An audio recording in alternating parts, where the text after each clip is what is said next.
Hi, folks, and welcome back to the Celtic Unrestricted View podcast. It's myself, JP. Joining me this evening is my two good men, Mr. Alan Stirling and Mr. Ryan Clifford. Well, guys, we're on for a good friend of ours tonight, and he's asked us to do this for some time now, and this is us just getting round to do it. So this is for Webby in Tenerife on Webby'S Sports Roundup. Usually he adds like he's sitting in his manor or whatever else it may be. But the governor and all that. The governor and all that. But this the other word he likes to use, the daddies and stuff like that. But two daddies in there. He's asked the real daddies to record this from the night, that's for sure. So basically this is just a wee kind of a bit of fun and 15 questions as a sports fan or a football fan, if you make it. First of all, how are you, lads? Ryan, your good self, mate? Yeah, I'm all good, mate. It's been nice in Glasgow. Obviously, Webby's used to the sunshine in Tenerife, so it's really nice over in Glasgow at the moment. So it's also good to meet Webby in person. Myself and I haven't met him recently in Tenerife, so it's obviously good to get some content over there with him. And obviously good to do this for his channel as well, Webby'S Sports Roundup, mate. So I'm well and hope you two are well as well. Yeah. Alan, how are you, mate, since I last chatted with you the other day? Yeah, fantastic. I look forward to doing some questions, a bit of different content for obviously Webby'S channel. We interviewed him, as Ryan says, over in Tenerife, and he was a gentleman, lovely guy. So hopefully we'll get some videos with him in the future, and I look forward to it. I hope he's very well, and just like you two guys. Yeah, cheers, mate. I'm good. Like Ryan says, I think everybody feels good when the sun shines out, and this fine Friday was glamorous outside. It was really nice and warm, and as I say, and every time I walked out my back door, you're smelling a different smell of barbecue stuff floating by you. So it's as soon as the weather's out, people are out barbecuing and they've got the beers flowing and everything. Apart from me, because I'm in here doing this for Webby, so I'm not doing that tonight. And so let's get into it, guys. As I said, it's 15 questions as a sports fan or a football fan in our case. So we'll just do them in order, I think, as they come. So the first question is, who is your favourite current player? Ryan, I'll put that one to you first, mate. Current player, it was Matt O'Reilly. Obviously, then he's went to Brighton now, so it's very hard to pick a specific player because of how well we're playing. But I'm going to go with Bernardo. I've got a real soft spot for Bernardo. I have said it when he signed for Celtic that I really rated him as a player, and I just think he's evolved into a really good player, and I stand by what I say. I think he'll be one of the next ones that will make Celtic a hefty profit, and he'll make us a really good team as well. And we've seen it obviously in the Derby game at the weekend, and so I'm going to go with Bernardo. That might be a bit of people will probably say why you picked Bernardo, but I've liked him as soon as he signed for us, and now he's signed permanently. And for me, I'm going to go with Bernardo. It could be McGregor and Hatate, but I think they'd be a bit obvious for me personally, because we know how good they are, and we know how good they have been. McGregor, if I was to say like in terms of who I think the best player, I'd go with McGregor.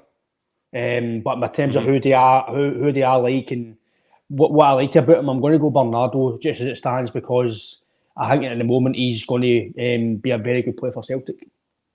What about yourself, mate?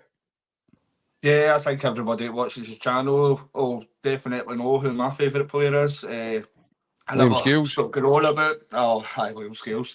Never stop going on about Real Hatate. I think you see his vision, his technique, his range of passing. Real Hatate, for me, is probably the best midfielder in Scotland. And I'd probably go as far as saying I think he's the best player, best midfielder we've had in quite a considerable amount of time. I think he offers you that kind of something special. I think some of his long range passing as well, that he can pick the kind of forwards out, the runs that kind of Kyogo makes for him. I think he's got that something special that a lot of players that we've got at the minute maybe don't offer that. So he can basically make a goal out of nothing at all. Just Yeah. with basically his vision and his footballing technique. So for me, there is a lot of players we could choose from, as Ryan said. We're all in an extremely good vein of form at present, but for me, it would be Rio Hatate. Rio Hatate. Rio Hatate and Bernardo. What about you? Two good choices, lads. Listen, I know this is probably going to be obvious and probably I'm going to be different for you two, and I'm going to pick right now in current form. I'm going to actually say Greg Taylor. I'm really enjoying watching Greg at the moment. I really think he's come on leaps and bounds. You're watching him under Ange, then you watch him under Brendan Rodgers. Tell me if I'm wrong, lads, but I feel as if we have went back to similar style to Ange, which means we're getting the best out of you. Guys like Greg Taylor. I would say so. Like I say, sure, I the phone, JP. I think the way that Ange's team won't be as good as us, or Ange won't get the recollections he did in terms of being the best team we've seen, as if we do well in Europe this year, then I think Rodgers will take over him. I think that's what's standing between Rodgers and him in that way, for my opinion, for the fans anyway. You just watch how he sets the standards, especially in the derby there. That one he nicks off Tierney and plays a brilliant pass into Kyogo. It leads to the second goal. That's not the first time Taylor's been that, and he's been that, involved and impressive in the game. I think his passing's unbelievable. He's one of the best guys I've seen it coming in and being inverted in the pitch. Sometimes you find him and he's in the sixth position, want to take the ball off the centre halves. I just think his pivot, his vision is unbelievable. I think it was one of the moments in the game in Sunday there where he plays a crossfield ball right onto Nicholas Kuhn's knee for him to take a touch and just set himself to go by Jeffy again. So for me, watching Greg Taylor's, again, you've got guys like McGregor, you've got other. I just didn't want to be the same as everybody else, and for different reasons, I've picked Greg Taylor. I think Greg Taylor's certainly the most improved player on the side, out with probably big Liam Scales, I know, because I've seen his interview. He's getting ready to play England, and he says, "What a 2 weekends that is! You won the derby, and then you following weekend you're getting ready to play England." So, but Greg Taylor for me, he's been outstanding, and another reason as to why things are so comfortable with us just now, in that side of the pitch for me. I just think his footballing ability is unbelievable, and maybe we need to sign a left back every week, by the way, because I just thought he raised his game humongously on Sunday for us, especially in a big game like the derby. Right, so we're on to question 2 now. So this one I'll put to you first, Alan. I'll do it the other way. This one is your all-time favourite player.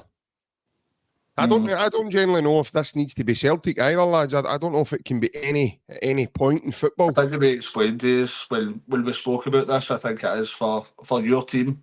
Right, okay, so that's fine. We'll just go along with that. Okay, for that's fine. Question. Yeah. Yep. For me, there only is one. Obviously, I grew up at a similar time as you, JP. You're maybe a couple of years older, but you can see that anyway with this pretty face. But there's only one that's... Hold on a minute. Thanks very much. By the way, that's what makeup does for you, by the way. No. He looks as if he's been Davy Weir's class at school, doesn't he? You look as if you're about 116. I was a school Johnny when Davy Weir was at school, by the way. No, he was a year below me, mate. Aye, went to different schools together. Right, for me, there's only one answer for me during that time period, and that is the King of Kings, Mr. Henrik Larsson. Okay. For some of the things that he gave Celtic, the amount of trophies, winning the Golden Boot while he was playing in Scotland, and for him to kind of stay here for 7 years, I don't think that quality of player you'll ever see anybody like that stay in Scotland for that amount of time.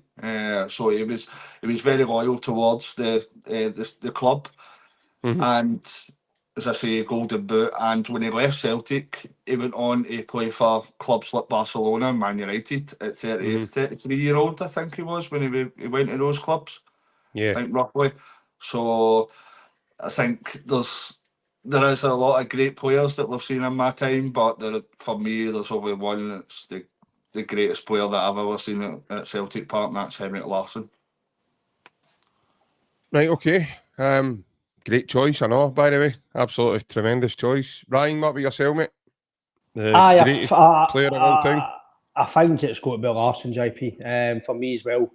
I was... Do you remember him? Aye, I'm here listening. Look at that old young, sorry.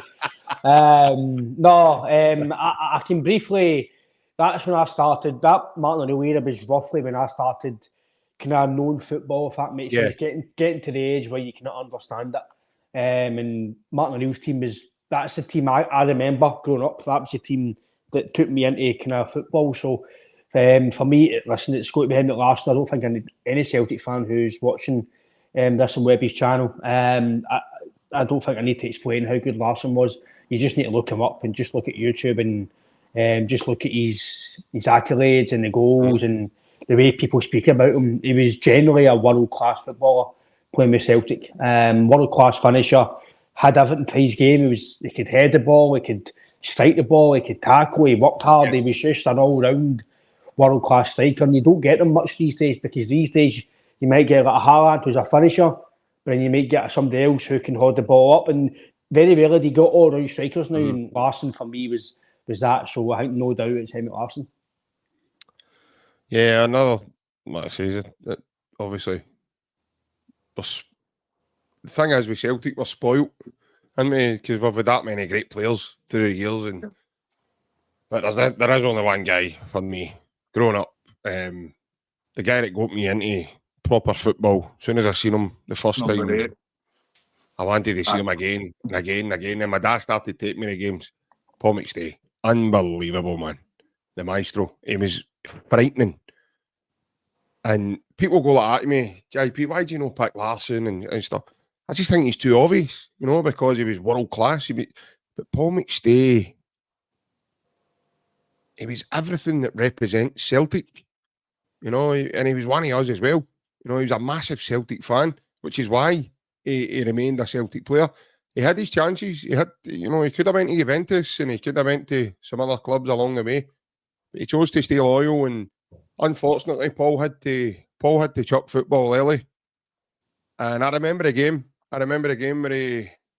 where he played, and he was walking around the way the players do it now when they congratulate and clapping the fans and stuff, and he threw his boots into the crowd, and that was him. He chucked it. That was him.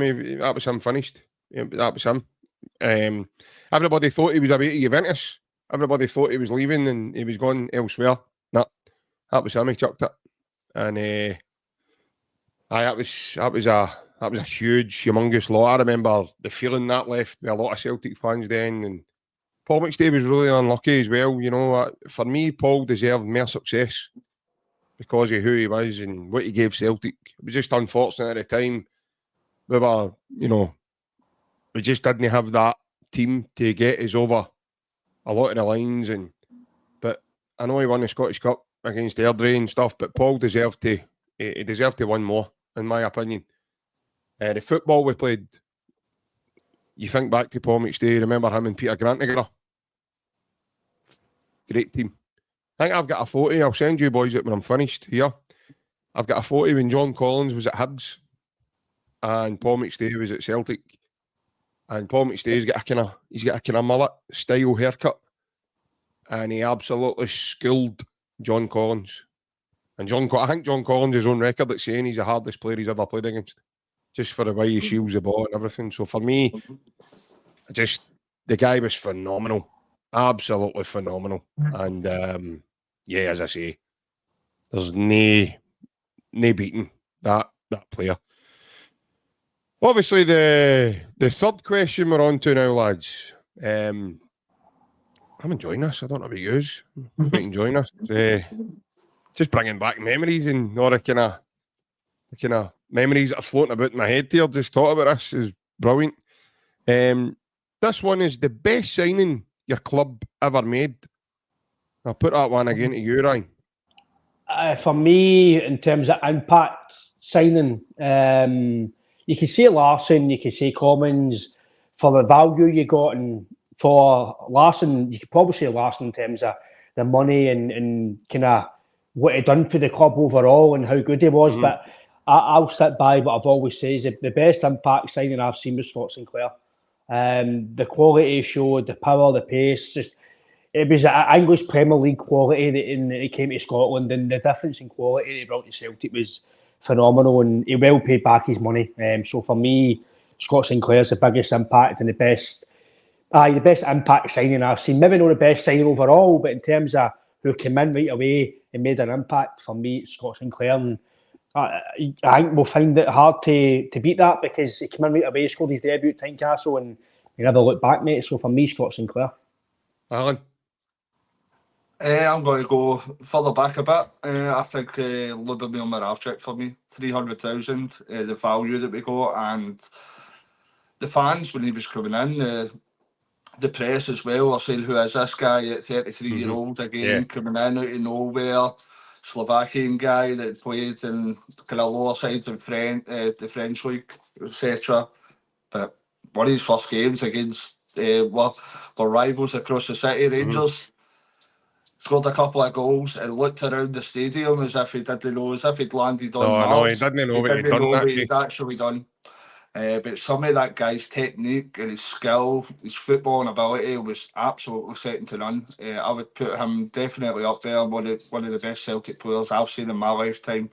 It was absolutely incredible with the ball at his feet, and some of the goals, some of the passes he made, just an all-round top player. And when you're talking about 300,000 for somebody of that calibre, I think that's a absolutely fantastic signing and probably one of our best we've ever had, I'd say. Yeah, two good choices and all, lads. My best ever signing for the club, I think, for value, did I get 50 grand, boom. And he was turned from a striker into a right wing back by Martin O'Neill. So, dead easy. And he had blistering pace that added a lot to our team. He gave us a whole new tool that we never had at that time. And he was a massive, massive threat. About the way Maeda is now, he was a massive, massive threat. And a lot of teams used to hate playing against him. They used to try and double up on him, treble up on him when he worked, just because of how quick he was.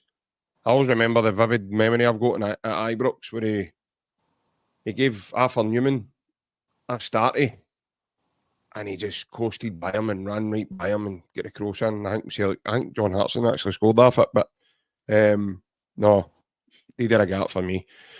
Question 4. The worst ever signing, Alan? All right. How long ago? I forgot about this question. I know there is a few. I think originally I did go for a certain Brazilian that we brought in during the John Barnes era, wasn't it? For 5 million. It was a guy called Rafael Shite. And that his name kind of sums up what he actually played like. So I'd go for we spent 5 million, which I think might have been it was near it. I think that might have been a record signing actually, because that was before the likes of kind of Hearts and Sutton and Lennon come in. So I think that might have been our record transfer fee. And you didn't see much of him at all. You seen right away. I think it was just they'd signed him because he was Brazilian, and you seen right away the guy couldn't play football whatsoever. And quickly, I think he just returned home, and there wasn't a great deal said about it. But I'd probably say because of the amount of money and how little impact and whatever impact it was dreadful. I'd probably say that's our worst ever signing. Ryan? I think mine's quite short and simple. I think it was Dewey, played against Clyde 45 minutes up the road. And he was never seen again after that game. He was never seen again. And he obviously at the time, Adam Vogel, I think, was kind of trying to get into the team again. And I Adam thought he was going to be playing, and then they put Dewey in. And again, we don't know if that was due to the publicity side of things, that Celtic had to do it for publicity due to the television rights and whatever else. But that's a short one for me, Dewey. I don't think anybody can argue with that. I know we've had guys like Marvin Compere and other guys that no really played much, but 45 minutes a jersey, never seen again. So for me, it was the centre-back, Dewey. Yeah, I'm going to go again a wee bit different. Dirk Barigta. Again, he came... Really? He came... mate, he was absolutely atrocious, man. You He think so? came... Okay. Yeah, he was poor. He was bad. And he was poor for a number of reasons, Ryan. He was poor because, one, he was made of chocolate. He fell and he was broke. After that, he wasn't fixed against Ross County. He just couldn't get going at all. And he came with a bigger profile as well. He came for Ajax. Mhm. I think to yourself, the fee that we'd paid for him was just over 3 million quid. Mhm. So he came with that kind of, like, Pedigree. yeah, he came with that sort of profile and pedigree. And he had a bit of swagger about him as well. I remember a couple of the players talking about it at the time in the papers. So way back then, he didn't have like social media and a lot of it wasn't as big as what it is now. And I remember a couple of them saying he thought he ruled the place. No, he was walking in and he's gone, right, that towel's damp. Why are you giving me that towel? I want it pure dry and it's got to be a wee bit crusty on this side. And players were looking at him as if to say, who are you? You know? And you can't even get fit for a game of football. What are you doing? Oh, look. So for me, Dirk Barigta, just short and simple. Absolutely. Right. Question 5. The best game you have ever been to? Alan.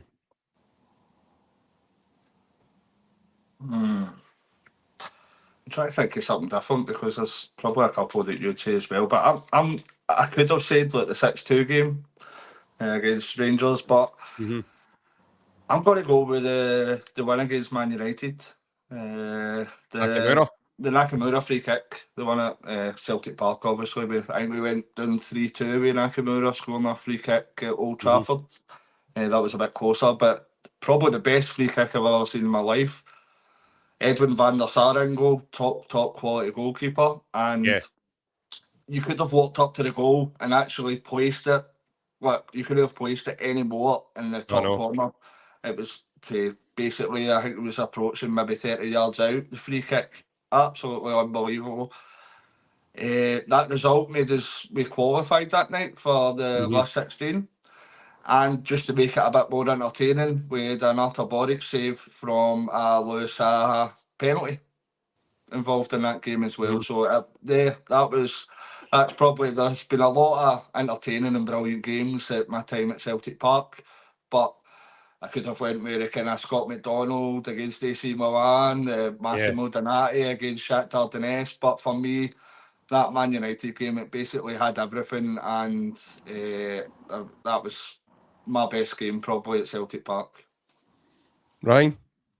I'd probably say the 3-0 game under Ange against Rangers, the night-time game. I think it was February, March time. Yeah, February. That was an absolute... That was one of the best games I've ever seen. It's one of the best Celtic performances I've seen. Everything was quick, get me out of traps. Mentally, I think since that game, I think we've shattered Rangers. I think they're scared to play us, especially at Celtic Park, since that night, because it's the best atmosphere I've ever been in. It was intimidating, it was ferocious, it was the lights, it was a misty night. It was just one of the games that you want to go to. It was if you could get it again, you would want to go and see it again. Yeah. So, and the fact that I had a wee bet up as well for that game, I had the scoreline as well. Obviously, gamble responsibly, but I had a wee bet on that night as well. So, I was happy. I said all week 3-0, and it was. So for me, that's a game that sticks in my mind. We were brilliant that night. We were absolutely brilliant, and for me, since that night, I don't think they've kind of recovered from it. So for me, it's that game 3-0, and that for me that sticks in my memory, mate. For me, again, there's a lot to choose for because we've Celtic, we've watched Celtic win loads. For me, it's got to be the night we beat Barcelona at Celtic Park. The one Wanyama and then Tony Watt scored. 2 reasons. One, the game was awesome, right? The scoreline, the way we played, everything was brilliant.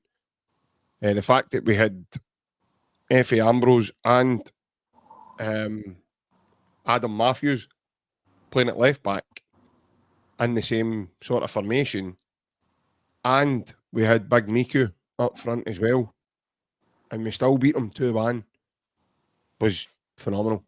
And not only that, lads, it was Celtic's 125th Was anniversary as well of the club. Scott Bowner missed that night as well? A lot of them are missing, Ryan. A lot of them are Mhm. really missing. Joe Ledley was in the midfield. Samaras played as well. Chris Commons, Kelvin Wilson. We had a lot of players out as well that were missing for the first team. I don't think Gary Hooper played either. No, he didn't.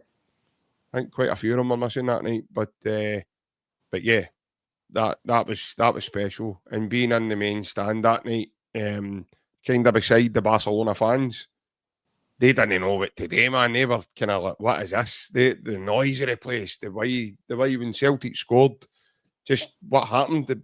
I believe that night the stadium moved. I believe the full stadium moved when that goal went in, when Yamasida. And then when Tony Watt ran through and scored, he was only a young boy at the time.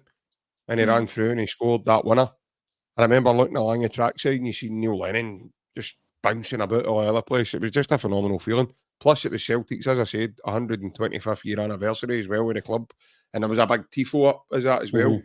Yeah. So it was in the North Stand. It was 125 anniversary. So phenomenal. Absolutely phenomenal. Right, question 6. Ryan, your best away ground? Probably going to say Tynecastle. Tynecastle's a good place to go and play your football if you want a good atmosphere. It's right on the park. It's quite intense. Hearts fans, when they're on song and their team's winning, it can be right on you. Some good atmospheres at Tynecastle, but the majority of the time recently Celtic have done well there. I know last season we get beat.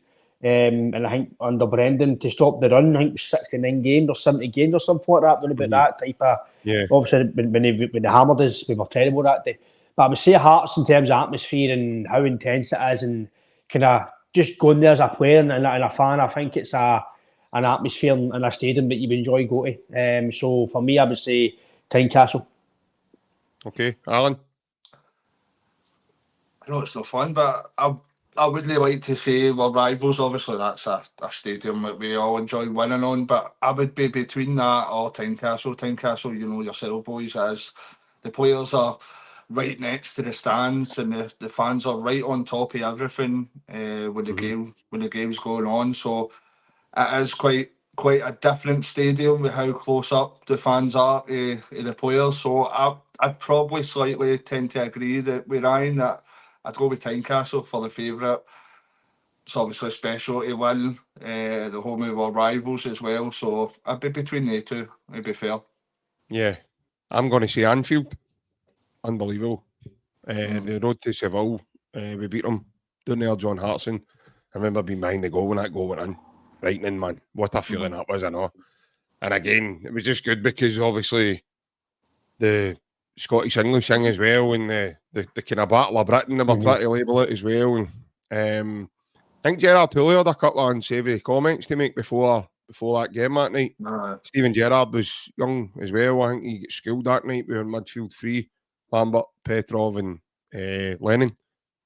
And I can remember Momo Salah, I know, just coming on and running about mental and just kicking everybody and it was a great night, just a great result for us as well. And aye, Tomo's free kick under the wall and then Big Hartson's screamer. What a finish that was, man. Like I says, I was in behind the goals and just what a night that was. It was just unbelievable. So for me, Anfield. Question 7. Alan, I'll sit this one to you first. The club you dislike the most? I don't know if that's quite a harsh word, right enough, to dislike. So Webby, we spoke to Webby about this certain question, and Webby specified that we hadn't to pick Rangers. Okay. So my answer to Webby was, could we pick Rangers B or Rangers Women then? So I'll let you take Rangers Women. I'll go with Rangers B if we can't pick the full-on Rangers. I don't think there's any other answer. I think this will be a relatively quick round of questioning. I'll go with Rangers B. Okay. I know Webby said that we can't pick Rangers, but it's got to be. It's got to be our rivals. There's obviously people who are from Scotland. They understand the reasons behind everything that comes with it. When you're maybe from England and maybe far afield, you don't really get the fullness of it until you get to a game or you get to a match or you get round the fan bases. So I'm sorry, Webby. I know maybe we're not allowed to pick Rangers, but I think it's got to be Rangers because I don't really have any inkling of hating anybody else. So it's got to be your rivals, and it is for 90 minutes. For 90 minutes, it's boo and we don't like them, and it's a no go. But so for Rangers, it's got to be Rangers, obviously. Yeah, I'm the same as you, Ryan. I don't care if Webby said that we're not allowed to. It's got to be. It just can't no be. And if he's not, if he just totally disses that altogether, and I'm going to see Ajax because of the fans and what when he came here the last time and smashing up the place and everything else, and just no a nice lot. So, So if it can't be Rangers, Webby, I'm afraid it needs to be Ajax, and because of the experience we've had playing them in Europe and stuff like that. So, question 8, Ryan, what's your favourite second team? I want to say I've got a second team, but okay, Alan, you got it. But I would say a team that I like watching, and for some reason it was because of Ronaldo plays them, but even now I don't know if it's just because of the Galactico kind of stereotype or it's just because of who they are. But for some reason, I've always had a thing for Real Madrid. Barca played a better football, but when Real Madrid are on the TV or I'm able to get to a game or whatever, which has not happened, I've seen them at Celtic Park, but I want to watch them. So I'm going to go Real Madrid, make me watch football, if that makes sense. Right. I don't know what it is about them. I just, as soon as I see Real Madrid on the TV, I always tend to watch them. So I'll go with Real Madrid. That's the team I like to watch outside Celtic. Okay. Alan? Yeah. When I was growing up, obviously I was going to Celtic Park every second week. But the weeks that I couldn't go, I stayed round the corner for Firhill. So growing up used to be a pound to get in when you were a child. So I used to go and watch Partick Thistle quite often as well. But if you had to mention a team out with Scotland, I always had a kind of soft spot when I was growing up for Arsenal. And maybe that was the time that kind of Thierry Henry and Arsene Wenger, Dennis Bergkamp, etc. A lot of kind of skillful, technical players that were involved in Arsenal at that time. So it would probably be for me either Partick Thistle in Scotland lower leagues, well, the Championship, or I've always had a soft spot for Arsenal. Yourself? Yeah. You're allowed to say Celtic Bees and Celtic Women's and if you want, aye. Celtic Boys Club if you need to say that. No, I'm no. My second team's dead easy. Liverpool. It always has been since I was a wee boy. I always used to have their jerseys and stuff. I think because of the Kenny Dalglish thing as well, and the connection, and they sing "You'll Never Walk Alone." Not as good as us, right enough, but they sing it. God love them. But as I say, it's always been Liverpool. You remember like Ian Rush and John Barnes and guys that used to play for them, and then they had the era with Jamie Redknapp and Steve McManaman and Robbie Fowler and Michael Owen. And I remember my dad always saying to me, the night Steve McManaman ran for Zeenhoff and beat everyone of your team and scored, and they went like, were you cheering? And I went, you were with me, so was I cheering? And he went, no. And I went, I think it's the first Liverpool goal I've never cheered in my life, I swear to God. I never saw Michael Owen's goal. It was a 2 each, because Jackie McNamara and Simon Donnelly scored for us. I was at the toilet, I had to go to the toilet, and I missed Michael Owen's goal as well. He played when he was only about 16. So again, but no, my second team's Liverpool. Right, we're moving quickly now on to question 9. Ryan, fans that you dislike the most? I'm sorry, baby, but it's got to be our rivals. It's got to be Rangers. I think it's. If any of their fans are watching us, no, I think any Celtic fan, Rangers fans would be the same. It's the same as Dundee, United. It's just the exact same. It's no like I'm not going to walk on a street and go, I hate you. It's just for 90 minutes. You just that's what it is. 90 minutes, and it's just hatred.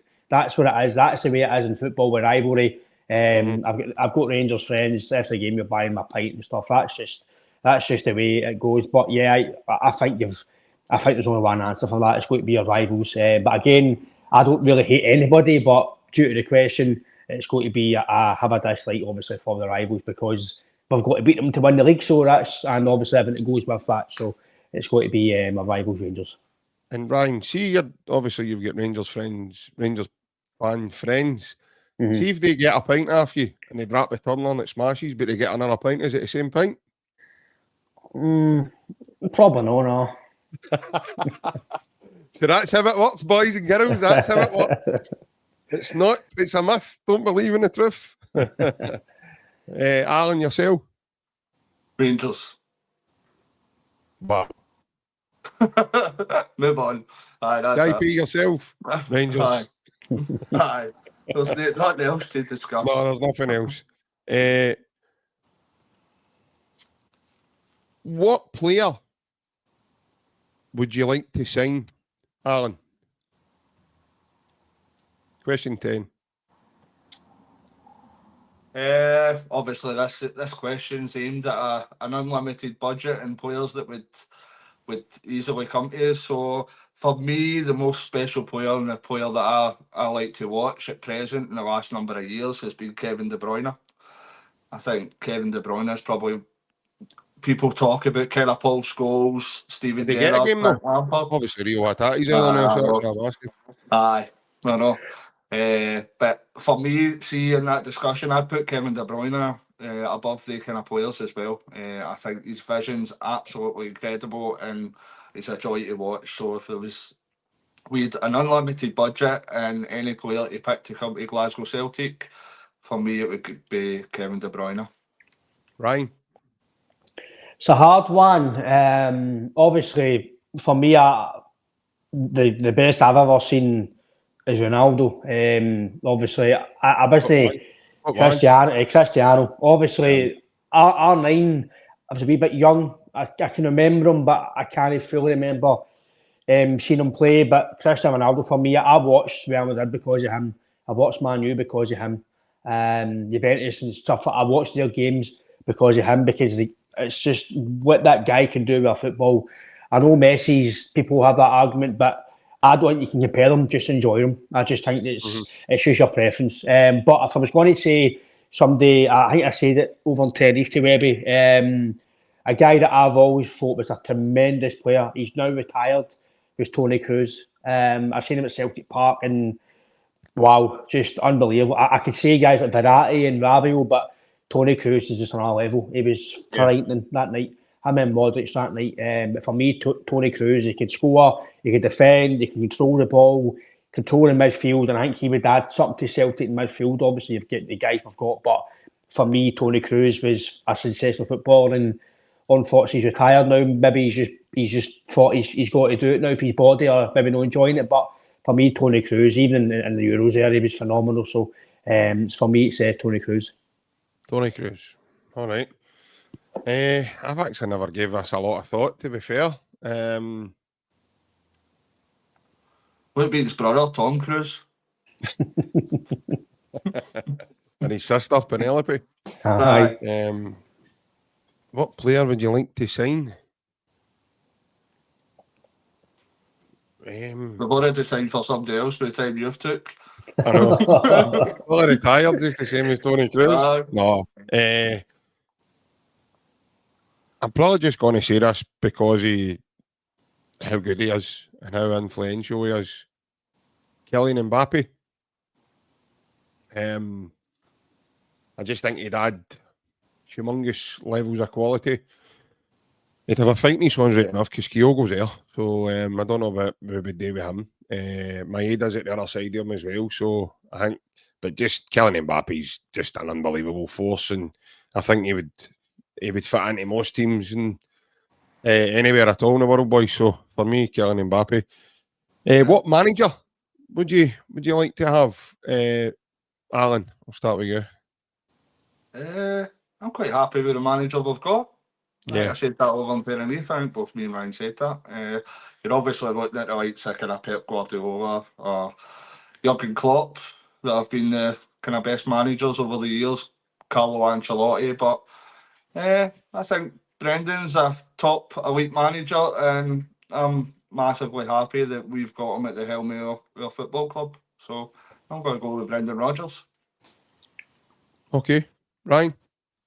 Out with the manager, I think Guardiola is the guy that he would fit Celtic's system to a T. He would fit everything that Celtic stand for, the attacking play, and I think he would invert that tremendously. And he would with the money that Man City have got to Celtic, I think Celtic would, after a few years, would be kind of doing what, no doing what Man City are doing, but that level of football. So, but for me, I'm happy with the manager we've got. I have to say, I will shout to the rooftops how good Brendan Rodgers is. He will get judged now, obviously, for Europe for Celtic this year. But for me, he's a top level manager, and I think he's the best we can get personally for the money that we're maybe offering and what we can offer him as well. So for me, I'm the same as Alan. I don't think we'll get better right now as it stands than Brendan Rodgers. Yeah, I need to go the same, boys. I can't go against that, to be fair. Just for a buzz and for a good laugh, I wouldn't mind seeing Big Klopp at Parkhead. I think his animations would be brilliant at Parkhead, and I think he would have us on, he would have us on cloud nine with some of the things he used to do in the touchline. I know he's took a bit of a sabbatical now for football, but nah, for me, top choice Brendan Rodgers. Just no fancy Michael Beale, no. As a manager, eh? No fancy Michael Beale. Michael Beale, oh Jesus, man. I don't know. I don't even know if Michael Beale would get a job in the kiosks. I'm being honest. He might actually serving up his sausage molds or whatever. Windfall tickets, innit? All right, serving Paradise Windfall tickets with Liam Shaw. But no, for me, Brendan Rodgers all day long. Right, lads, getting a wee bit on. We've got a couple of questions left. Question 12. Ryan, Messi or Ronaldo in their prime? See, I don't like to compare them because they're just world-class players and you need to appreciate the level they've got. He's an answer. But for me, just my personal preference, it's got to be Ronaldo. The fact that he's worked to where he's got to and scored over 900 goals in his career is over, I think it's around 30, 140, whatever it caps it is for Portugal. That's frightening. That is unbelievable to beat that standard still. I think 38, 39. So for me, it's got to be Ronaldo. Alan? I've got to disagree with that. For me, it's got to be Messi. I know it's that question that everybody, there's got to be a 50-50 kind of answer. But for me, we've seen both of them at Celtic Park. And for me, Lionel Messi, I think was it the first time we seen him? Was it the Alan Thompson scored, didn't he? The FA Cup. The Sure, volley. he played in that game. Is that the one that was about 9 sending off? And then we get beat with Larsson's first game back as well. And every time I've seen Lionel Messi, it's as if there's a bit of string tied to his between the ball and his foot. His ball control is absolutely sublime. It's incredible. And that obviously both of them will go down as all-time greats in football. Cristiano Ronaldo has achieved some monumental things in football, but for me, I'm picking Lionel Messi against Ronaldo. Okay, dead easy for me. It's a dead simple one for me. Lionel Messi.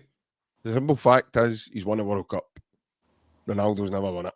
And that separates both of them. That's what helps for me to decide even more. That separates the two of them. Ronaldo's won the Euros and he's won other things. I get what Ryan's saying, he scored more goals and stuff, but for me, Messi's phenomenal. Messi can do things that, I mean, Ronaldo's a brilliant finisher, but Messi's got that sort of technical ability to dribble past about 4 and 5 guys. Ronaldo used to be able to do that when he was at United out in the wing, but don't really see Ronaldo doing that now. You see Ronaldo like scoring good goals. But for me, Lionel Messi's got much more in his game in terms of being able to link up the play. You watch the 1-2s he used to play with, like Iniesta and Xavi, and they had right good camaraderie. Even Ronaldinho, who again is one of my favourite all-time players ever. But no, Messi for me out of the two of them. Question 13. Alan, would you have Harry Maguire on your side? Yes. Would I pay 80 million for Harry Maguire? No. But do I think Harry Maguire's probably better than we have at present? The guy's got international experience, probably Premier League experience of the highest level. He is sometimes suspect to a wee mistake now and again, and I think that's why he gets a lot of criticism. But if it's a straight up question, would I have him in the Celtic team at the minute over the likes of kind of Liam Scales, then it's a definite yes for me. Ryan?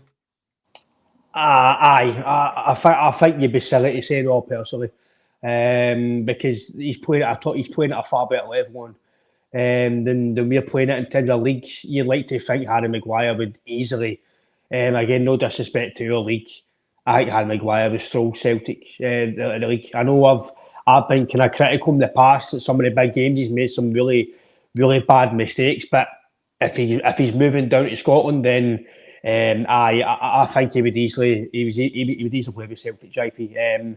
I don't think he would suit the way we play though.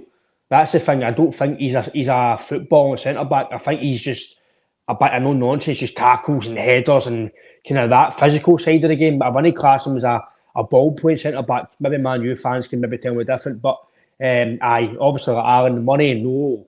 If you were getting him for a few million, budget, but no 80 million. But yeah, I think he plays every day of the week over the defenders we've got. Maybe with him and Vickers, definitely. Okay, I'm probably going to be a silly one then. I'm going to say no, because he's an absolute bomb scare.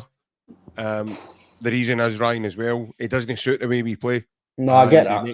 He makes too many errors. Now, we've already got guys.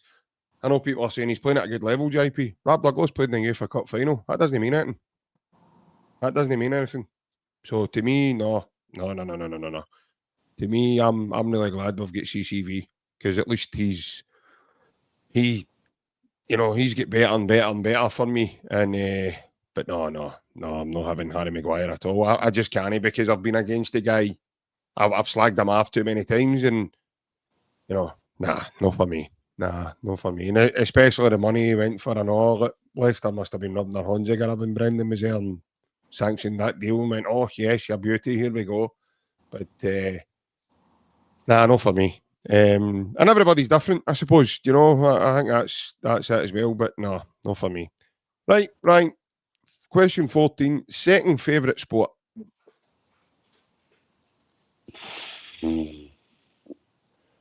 I'd probably say I used to like tennis. I've not played it since, obviously. I got a bad knee injury, so. But I would say in terms of, I like watching Wimbledon and I like watching kind of the big tournaments with tennis. So, and I think it's just the fitness of these guys, like your Djokovic's, like your Djokovic's, your Federer's, Nadal's, and Murray, and the level they get to in terms of body wise and athletes, they continually do what they're doing for 3, 4, 5 hours of games. And for me, they put their body through hell. And I just like watching the talented tennis players. So I'm going to say, in terms of maybe no playing, but in terms of enjoyment of watching, in terms of what I think about the athletes, how they get to the level, I'm going to say tennis. Okay, Alan? There is a few sports that I'd watch outside the football, tennis included, golf, etc. But the one I probably enjoy most is the World Championship in snooker. Obviously, ourselves, we like a game of snooker, and I think the kind of skill and the practice involved in it, I quite like watching snooker and playing it. So I would say that my second favourite sport, obviously beating JP a few times, it comes in a wee bit better. So what about the times I beat you? But don't be too hesitant, big fella. I'm not up here on this, come on. But I'd probably say snooker. Mind that time I was a referee. And my waistcoat and everything. He's standing on top of the table, wasn't he? I know. It was brilliant you having you as a referee, because every ball I potted, you added 2 onto Alan's score. I can't count, mate. You know what I mean? So that's the thing. To answer your question, I'd go with snooker. Easy for me too. Snooker, 100%. Well, I love watching it. I love playing it. Aye, snooker for me is dead easy. Right, last question, and we're there eventually. Ryan, the most important person you've got on your phone? Most important person? What, in terms of famous, or in terms of your most important person? Most important person in your phone. That's all it says. It's got to be my mum and dad, innit? It's got to be. They're the two You can only closest be to one me. of them. So you need to pick one. Um, Mum and dad's two people. Well, people might be like, oh no, he's saying this, but I'm a bit of mummy's boy, so I'm going to say my mum, my wee mum. So I think for me, it's got to be your mum in terms of I've got a good relationship with my parents. So That's you getting aye, your dinner made for you during the week anyway. so I'm going to go my wee mum. If it's most important in terms of the most important person in your life in your phone book, then it's going to be my mum.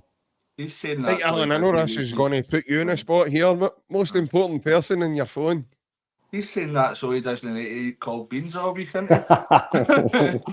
Sitting with plunge. No, I'd be similar in saying that my mum and dad are very important, but I've got my good lady wife sitting directly next to me, so I'm going to opt for my good lady wife. I know that Webby was this is maybe aimed at a lot of footballers, so they're looking for somebody famous, but sadly, we're no kind of maybe at that level. We're lucky enough to be kind of in contact with yourselves with Barry Bannon, but apart from that, I'm not really getting anybody else famous. So I'd say the most famous person is my wife and my mum and dad as well. And that means now you're getting warm beans this week, Alan. Now I know. She knows how to work the microwave. Just what the toaster next. It's flour pack bottle you'll Toast get.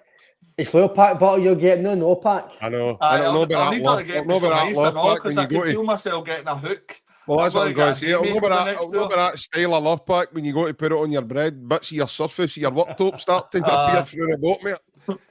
That's a glass and all that on my piece. But no, the most important person in my phone's got to be my missus for me. If that's what Webby's meaning when he says that, I think, like he says, Alan, I think that might be dedicated for footballers and the managers that we've seen on Webby's channel speaking on these questions. But for me, the most important person's got to be my missus. No, that's it. She makes a joke all the time whenever we're sitting, if we're watching a film or whatever, and my phone will ping.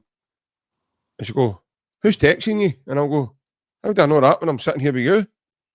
She says, "I'm sitting here, so who's texting you?" As if, how dare anybody else text me? So, hold your bus, mate. Donald Trump's just texted me now. aye, Donald. Sorry, Donald, I'm a wee bit busy now. We're trying to do this for Webby now. No, I'm not sending the American candy. Donald, leave me alone. The other most important person in my phone is Webby for Tenerife, right? It's got to be Webby, I know, innit? It's got to be Webby as well, aye. Well, it can't be for me, because Webby's not on my phone then. No, I've not got married, Webby. What's happening here? You're just agreeing with that, going, aye, Webby's the most important person. He's not even on your phone. No, on Alan's phone, no my phone. But you don't have Alan's phone unless you're about to share something with us, you know?